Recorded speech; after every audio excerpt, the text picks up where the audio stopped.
നമസ്കാരം. Evening business ന്യൂസിലേക്ക് സ്വാഗതം. ആദ്യം പ്രധാന വാർത്തകൾ.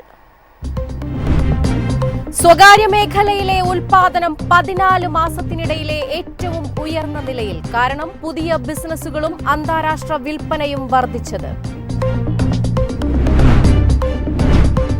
ഹോർമൂസ് കടലിടുക്ക് അടച്ചുപൂട്ടാൻ നീക്കം. ഇന്ത്യ ഉൾപ്പെടെയുള്ള രാജ്യങ്ങൾ ആശങ്കയിൽ.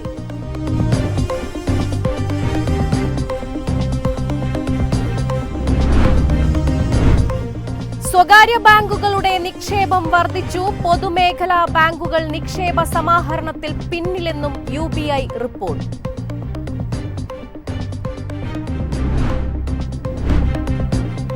ഇന്ത്യയുടെ എണ്ണ ഇറക്കുമതി റെക്കോർഡ് ഉയരത്തിൽ. മെയ് മാസത്തിൽ 10% വർധന.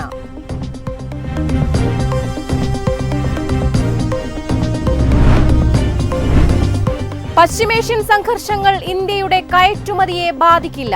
മേഖല പ്രതിരോധ ശേഷിയുള്ളതായി തുടരുന്നു.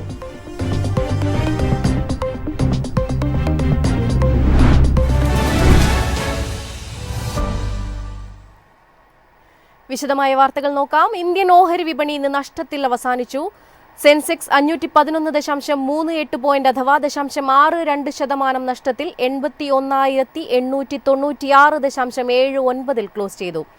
NSE നിഫ്റ്റി 140.5 പോയിന്റ് അഥവാ 0.56% ഇടിഞ്ഞ് 24,971.9 സെൻസെക്സ് ഓഹരികളിൽ HCL tech, Infosys, Larsen and Toubro, Mahindra and Mahindra, Hindustan Unilever, ITC, Tata consultancy services, Maruti എന്നിവയാണ് ഏറ്റവും പിന്നിലായത്.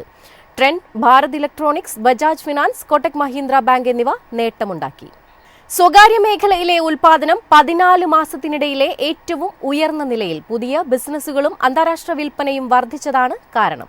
S&P ഗ്ലോബൽ സമാഹരിച്ച HSBC flash India composite purchasing managers index ഏറ്റവും ഉയർന്ന നിരക്കിലെത്തി. 11 മാസത്തിനിടയിലെ ഏറ്റവും വേഗതയിൽ പുതിയ ഓർഡറുകൾ വളർന്നതാണ് അനുകൂലമായ ഡിമാൻഡിന് കാരണമായത്. സേവന സ്ഥാപനങ്ങളെ അപേക്ഷിച്ച് ചരക്കുൽപാദകരിൽ കൂടുതൽ ഉയർച്ചയുണ്ടായി. അന്താരാഷ്ട്ര വിൽപ്പനയിലും ശ്രദ്ധേയമായ വർധനയുണ്ടായി. 2014 സെപ്റ്റംബറിൽ ഡാറ്റ ശേഖരിക്കാൻ തുടങ്ങിയതിനു ശേഷം മൊത്തത്തിലുള്ള പുതിയ കയറ്റുമതി ഉയർന്ന നിലയിലായിരുന്നു. നിർമ്മാണ മേഖലയിലെ തൊഴിൽ വളർച്ച ഇതുവരെ കാണാത്ത ഉയരത്തിലേക്കെത്തി. ഇൻപുട്ട് ചെലവ് അടിസ്ഥാനമാക്കിയ പണപ്പെരുപ്പം 10 മാസത്തെ ഏറ്റവും താഴ്ന്ന നിലയിലേക്ക് എത്തിയതോടെ വില സമ്മർദ്ദങ്ങൾ കുറഞ്ഞു. News desk MyFin TV. Hormuz കടലിടുക്ക് അടച്ചുപൂട്ടാനുള്ള നിർദ്ദേശത്തിന് ഇറാൻ പാർലമെന്റ് അംഗീകാരം നൽകിയതോടെ ഇന്ത്യ ഉൾപ്പെടെയുള്ള രാജ്യങ്ങൾ ആശങ്കയിൽ. ഇറാനിയൻ ആണവ കേന്ദ്രങ്ങൾക്ക് നേരെയുള്ള US ആക്രമണത്തെ തുടർന്നാണ് ഈ നീക്കം. പേർഷ്യൻ ഗൾഫിൽ നിന്നുള്ള കയറ്റുമതി തടസ്സപ്പെട്ടാൽ ഇറാനിൽ നിന്നുള്ള എണ്ണ ഇറക്കുമതി ചെയ്യുന്ന രാജ്യങ്ങളെ അത് പ്രതിസന്ധിയിലാക്കും. മിഡിൽ ഈസ്റ്റിൽ ഉൽപ്പാദിപ്പിക്കുന്ന മൊത്തം ക്രൂഡിന്റെ ഭൂരിഭാഗവും ഏഷ്യയാണ് വാങ്ങുന്നത്.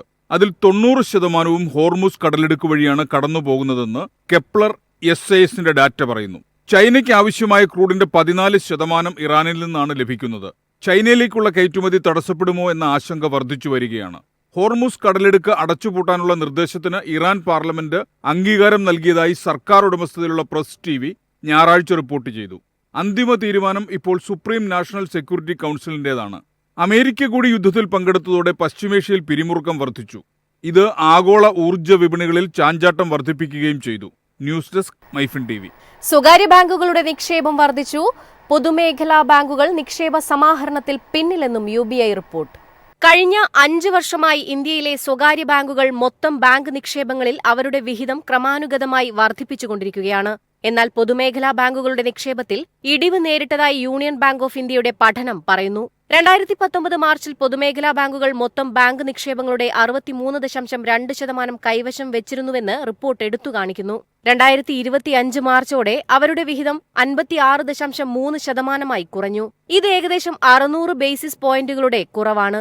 ഇതേ കാലയളവിൽ സ്വകാര്യ ബാങ്കുകൾ അവരുടെ വിഹിതം 28.6% നിന്ന് 34.8% വർദ്ധിപ്പിച്ചു. മറ്റു ബാങ്കുകളുടെ വിഹിതം 8.1%നും 8.8%നും ഇടയിൽ ഏതാണ്ട് സ്ഥിരത പുലർത്തി. പൊതുമേഖലാ ബാങ്കുകളുടെ ശക്തി കേന്ദ്രങ്ങളായി മുൻപ് കണക്കാക്കപ്പെട്ടിരുന്ന ഗ്രാമീണ അർദ്ധനഗര പ്രദേശങ്ങളിൽ പോലും സ്വകാര്യ ബാങ്കുകൾ നിക്ഷേപങ്ങളിൽ ഉയർന്ന വളർച്ച കൈവരിച്ചു. മെട്രോ മേഖലകളിലെ കറന്റ് അക്കൗണ്ടുകളിൽ പൊതുമേഖലാ ബാങ്കുകൾ ഉയർന്ന വളർച്ച രേഖപ്പെടുത്തിയിട്ടുണ്ട്. സ്വകാര്യ ബാങ്കുകൾ കൂടുതൽ നിക്ഷേപങ്ങൾ ആകർഷിക്കുകയും അവരുടെ സാന്നിധ്യം ക്രമാനുഗതമായി വികസിപ്പിക്കുകയും ചെയ്യുന്നതായി ഒരു ഡാറ്റ സൂചിപ്പിക്കുന്നു. അതേസമയം പൊതുമേഖലാ ബാങ്കുകൾക്ക് ഇന്ത്യൻ ബാങ്കിംഗ് മേഖലയിൽ മുൻപുണ്ടായിരുന്ന ആധിപത്യം നഷ്ടപ്പെടുന്നു. News desk MyFin TV. ഇന്ത്യയുടെ എണ്ണ ഇറക്കുമതി റെക്കോർഡ് ഉയരത്തിലെത്തി. മെയ് മാസത്തിൽ 10% വർധന. മെയ് മാസത്തിൽ ഇന്ത്യയുടെ അസംസ്കൃത എണ്ണ ഇറക്കുമതി 23.32 ദശലക്ഷം മെട്രിക് ടണ്ണിലെത്തി. പ്രതിമാസം 9.8% വർധനമാണ് സർക്കാർ കണക്കുകൾ കാണിക്കുന്നത്. ലോകത്തിലെ മൂന്നാമത്തെ വലിയ എണ്ണ ഇറക്കുമതി രാജ്യമാണ് ഇന്ത്യ.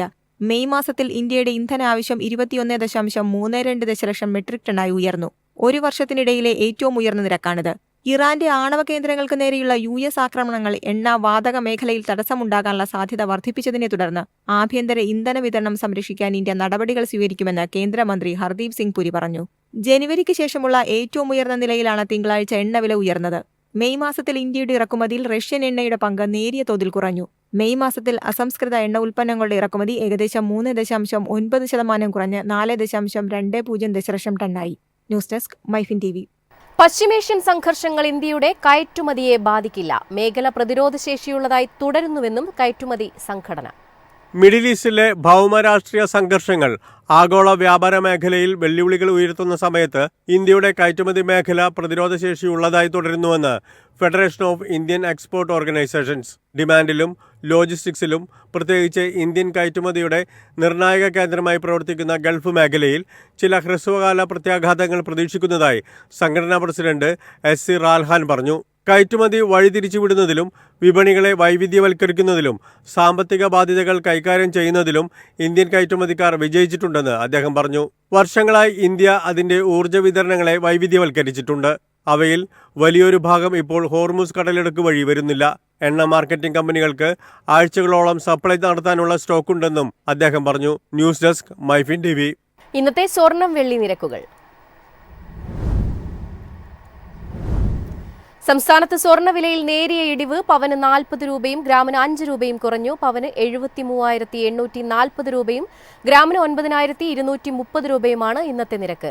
18 ക്യാരറ്റ് സ്വർണത്തിനും വില കുറഞ്ഞിട്ടുണ്ട്. ഗ്രാമിന് 5 രൂപ കുറഞ്ഞ് 7,570 രൂപയാണ് ഇന്നത്തെ വിപണി വില. അതേസമയം വെള്ളി വിലയിൽ മാറ്റമില്ല. ഗ്രാമിന് 118 രൂപ നിരക്കിലാണ് വ്യാപാരം നടന്നത്. ഇന്നത്തെ സ്വർണം വെള്ളി നിരക്കുകൾ. സംസ്ഥാനത്ത് സ്വർണ്ണവിലയിൽ നേരിയ ഇടിവ്. പവന് 40 രൂപയും ഗ്രാമിന് 5 രൂപയും കുറഞ്ഞു. പവന് 73,840 രൂപയും ഗ്രാമിന് 9,230 രൂപയുമാണ് ഇന്നത്തെ നിരക്ക്. 18 ക്യാരറ്റ് സ്വർണത്തിനും വില കുറഞ്ഞിട്ടുണ്ട്. ഗ്രാമിന് 5 രൂപ കുറഞ്ഞ് 7,570 രൂപയാണ് ഇന്നത്തെ വിപണി വില. അതേസമയം വെള്ളി വിലയിൽ മാറ്റമില്ല. ഗ്രാമിന് 118 രൂപ നിരക്കിലാണ് വ്യാപാരം നടന്നത്. കേരള വാർത്തകൾ നോക്കാം. നിലമ്പൂർ ഉപതെരഞ്ഞെടുപ്പിൽ UDF സ്ഥാനാർത്ഥി ആര്യാടൻ ഷൌക്കത്തിന് മിന്നുന്ന വിജയം. ഇടത് സ്ഥാനാർത്ഥിയായി വിജയിച്ച PV അൻവർ രാജിവെച്ചതിനെ തുടർന്ന് നടന്ന ഉപതെരഞ്ഞെടുപ്പിൽ 11,000-ലേറെ വോട്ടിന്റെ ഭൂരിപക്ഷത്തിനാണ് ഷൌക്കത്ത് വിജയിച്ചത്. വിശദാംശങ്ങളുമായി അനീഷ് ദേവസ്യ ചേരുന്നു. അനീഷ്, 11,777 വോട്ടിന്റെ ഭൂരിപക്ഷത്തിലാണ് ആര്യാടൻ ഷൌക്കത്ത് വിജയിച്ചിരിക്കുന്നത്. ജന്മനാട്ടിൽ സ്വന്തം ബൂത്തിൽ സ്വരാജ് പിന്നിലായിരിക്കുന്നു. അതേസമയം 19,760ഓളം വോട്ടുകൾ പിടിച്ച് PV അൻവർ കരുത്ത് കാട്ടിയിരിക്കുന്നു എന്ന് വേണമെങ്കിൽ പറയാം. എന്തൊക്കെയാണ് മറ്റ് വിശദാംശങ്ങൾ? വിദ്യ, ഈ നിലമ്പൂർ ഉപതെരഞ്ഞെടുപ്പിൽ UDF സ്ഥാനാർത്ഥി ആര്യാടൻ ഷൌക്കത്ത് മിന്നുന്ന വിജയം സ്വന്തമാക്കിയിരിക്കുകയാണ്. ഈ ആര്യാടൻ ഷൌക്കത്തിന്റെ പിതാവായിരുന്ന ആര്യാടൻ മുഹമ്മദ് ദീർഘകാലം കുത്തകയാക്കി വെച്ചിരുന്നൊരു മണ്ഡലമാണ് ഇപ്പോൾ UDF തിരിച്ചു പിടിച്ചിരിക്കുന്നത്. CPM-ലെ M സ്വരാജിനെ 11,077 വോട്ടിനാണ് ആര്യാടൻ ഷൌക്കത്ത് ഇപ്പോൾ പരാജയപ്പെടുത്തിയിരിക്കുന്നത്. ഉപതെരഞ്ഞെടുപ്പിൽ ആര്യാടൻ ഷൌക്കത്ത് 77,737 വോട്ടും LDF-ന്റെ M സ്വരാജ് 66,660 വോട്ടും PV അൻവർ 19,760 വോട്ടുമാണ് നേടിയിരിക്കുന്നത്. ഈ വോട്ടിംഗ് ശതമാനം കണക്കാക്കുകയാണെങ്കിൽ 2021 നിയമസഭാ തെരഞ്ഞെടുപ്പിൽ LDF-ന്റെ സ്വതന്ത്ര സ്ഥാനാർത്ഥിയായിട്ട് PV അൻവർ മത്സരിച്ചപ്പോൾ അദ്ദേഹത്തിന് ലഭിച്ചത് 47% വോട്ടായിരുന്നു. എന്നാൽ ഇത്തവണ M സ്വരാജ് മത്സരിച്ചപ്പോൾ ആകെ പോൾ ചെയ്തതിന്റെ 37% വോട്ടാണ് സ്വരാജിന് ലഭിച്ചിരിക്കുന്നത്. ഇത്തവണ സ്വതന്ത്ര സ്ഥാനാർത്ഥിയായിട്ട് മത്സരിച്ച PV അൻവർ 11% വോട്ട് കരസ്ഥമാക്കിയിട്ടുണ്ട്. UDF ഇത്തവണ മിന്നുന്ന വിജയം നേടിയെങ്കിലും അവരുടെ വോട്ടിംഗ് ശതമാനത്തിലും ചെറിയൊരു കുറവുണ്ടായിട്ടുണ്ട്. അതായത് 2021 UDF സ്ഥാനാർത്ഥിയായിട്ട് VV പ്രകാശ് മത്സരിച്ചപ്പോൾ 45.5% വോട്ടായിരുന്നു UDF ലഭിച്ചത്. എന്നാൽ ഇത്തവണ അത് 44.17% വോട്ട് കുറഞ്ഞിട്ടുണ്ട്. അതുപോലെ തന്നെ ഈ BJPയുടെ വോട്ടിലും ഇത്തവണ കുറവ് സംഭവിച്ചിട്ടുണ്ട്. 2021 BJPക്ക് 5% വോട്ടാണ് നിലമ്പൂരിൽ ലഭിച്ചത്. എന്നാൽ ഇത്തവണ അത് 4.91% വോട്ടിംഗ് ശതമാനം കുറഞ്ഞിട്ടുണ്ട്. നിലമ്പൂർ ഉപതെരഞ്ഞെടുപ്പിൽ UDF സ്ഥാനാർത്ഥി ആര്യാടൻ ഷൗക്കത്ത് വിജയിച്ചിരിക്കുന്നു. വാർത്തയുടെ വിശദാംശങ്ങൾ നൽകിയത് അനീഷാണ്. മറ്റൊരു പ്രധാനപ്പെട്ട വാർത്തയിലേക്ക് പോകാം. സംസ്ഥാന സിവിൽ സപ്ലൈസ് കോർപ്പറേഷന് വിപണി ഇടപെടൽ പ്രവർത്തനങ്ങൾക്കായി 100 കോടി രൂപ അനുവദിച്ചതായി ധനമന്ത്രി KN ബാലഗോപാൽ അറിയിച്ചു. അവശ്യ നിത്യോപയോഗ സാധനങ്ങളുടെ വിലക്കയറ്റം ഒഴിവാക്കാനുള്ള വിവിധ പ്രവർത്തനങ്ങളെ സഹായിക്കാനാണ് തുക ലഭ്യമാക്കുന്നത്. ഈ വർഷം ബജറ്റിൽ സപ്ലൈകോയ്ക്ക് വിപണി ഇടപെടലിനായി 250 കോടി രൂപയാണ് നീക്കിവെച്ചിട്ടുള്ളത്. ഇപ്പോൾ തുക അനുവദിച്ചതിലൂടെ ഓണക്കാലത്തേക്ക് അടക്കമുള്ള അവശ്യ സാധനങ്ങളുടെ സംഭരണം മുൻകൂട്ടി ഉറപ്പാക്കാൻ കഴിയും. കഴിഞ്ഞ വർഷം ബജറ്റിൽ സപ്ലൈകോയ്ക്ക് വിപണി ഇടപെടലിനായി 250 കോടി രൂപയാണ് വകയിരുത്തിയിരുന്നത്. എന്നാൽ 489 കോടി രൂപ അനുവദിച്ചു. 284 കോടി രൂപ അധികമായി നൽകി. 2011-12 മുതൽ 2024-25 വരെ 15 വർഷക്കാലം സപ്ലൈകോയുടെ നേരിട്ടുള്ള വിപണി ഇടപെടലിനുള്ള സഹായമായി 7630 കോടി സർക്കാർ നൽകിയിട്ടുണ്ട്. ഇതിൽ 410 കോടി രൂപ മാത്രമാണ് കഴിഞ്ഞ UDF സർക്കാരിന്റെ 5 വർഷത്തിൽ നൽകിയിട്ടുള്ളതെന്നും ബാക്കി 7220 കോടി രൂപയും LDF സർക്കാരുകളാണ് അനുവദിച്ചതെന്നും ധനകാര്യ വകുപ്പ് മന്ത്രി പറഞ്ഞു. മൈഫിൻ TV തിരുവനന്തപുരം. പ്രധാന വാർത്തകൾ വീണ്ടും.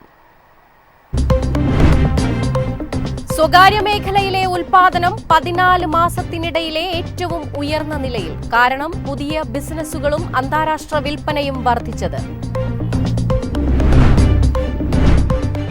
ഹോർമുസ് കടലിടുക്ക് അടച്ചുപൂട്ടാൻ നീക്കം. ഇന്ത്യ ഉൾപ്പെടെയുള്ള രാജ്യങ്ങൾ ആശങ്കയിൽ.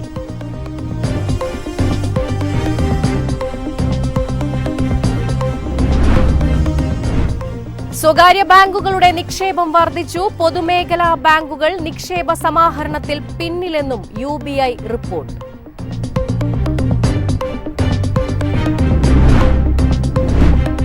ഇന്ത്യയുടെ എണ്ണ ഇറക്കുമതി റെക്കോർഡ് ഉയരത്തിൽ. മെയ് മാസത്തിൽ 10% വർധന.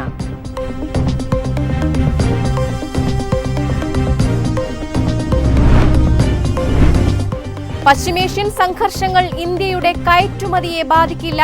മേഖല പ്രതിരോധ ശേഷിയുള്ളതായി തുടരുന്നു.